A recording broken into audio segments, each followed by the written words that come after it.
I'm going to talk a little bit about the efforts we've made in the building communities area, talk a little bit about the specific things we've done, what we've learned. We've learned a lot, not always in the most pleasant way. I wanted to talk a little bit about why engagement matters.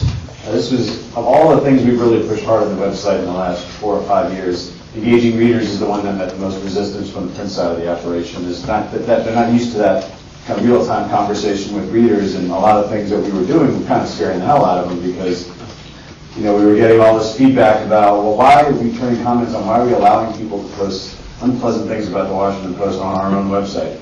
My argument was always, they're publishing unpleasant things about the Washington Post on the rest of the web. We might as well have that conversation happening on our website where we can want to address it, and two, from a pure sense, drive page views and drive revenue and help support journalism we all want to create. So we pushed really hard in this area. Now I think most people feel pretty comfortable that we should keep pushing in it because of the things that are on here. Not involving your readers means they won't be your readers for very long. As you just heard, that readers demand to be part of the conversation. Most news sites are letting them be part of the conversation. If you decide you're not going to let them be part of the conversation, you can pretty much wave them goodbye.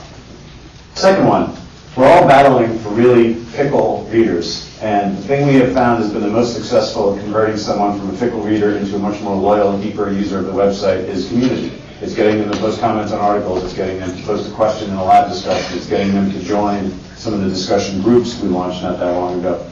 So if I was sitting across the table from somebody and I only had one question to ask them to find out if you're a loyal reader of our website, I would ask them, do you post comments on articles? Because if you post comments on articles, the odds that you're a very, very loyal reader of our website just went through the roof. Third one, we can always get readers to do drive-bys. That's the easy part, right? You get all this traffic coming in from Google and from Yahoo and from blogs and from RSS feeds.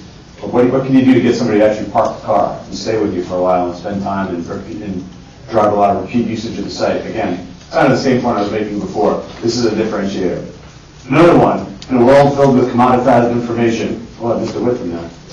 Sorry about that. In a world filled with commoditized information, the communities you build on your site are on your site. That's the only place somebody can find them. So if we build a really strong community around the Redskins, we build a really strong community around local commuting or around whatever it is, people can't get that community somewhere else. That's unique to your site. Another reason I think people end up spending more time. And we can learn a tremendous amount from our readers. And that was the lesson I think was hardest to sell at the print side, but I think they now understand that. A lot of reader feedback now actually runs in the paper. Comments on blogs, comments on articles, are now reprinted in the paper.